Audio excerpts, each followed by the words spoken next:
මේ බලන්න මොනවද කියලා. මේක රසවත් ආහාරයක්. මේවට කියන්නේ බරකොකු. මේකට කියනවා පාත්‍රා කොකු කියලා කියනවා.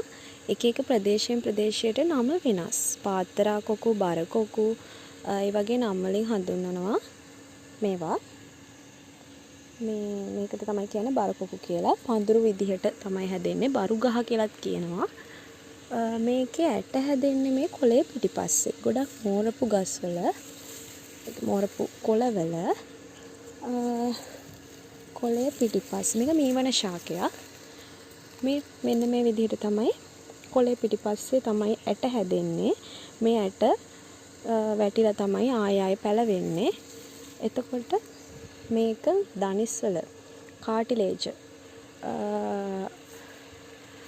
දියුණු කරගන්න පුළුවන් ශාකයක් තමයි, කාටිලේජ් වර්ධනය කරගන්න පුළුවන් ශාකයක් තමයි මේ බරකොකු කියන්නේ. ප්‍රණීත ආහාරයක්. මේ ව්‍යංජනයක් විදිහට සකසා ගත්තට පස්සේ මේක ගොඩක් හැදෙන්නේ තෙතමනේ තියෙන පරිසරවල.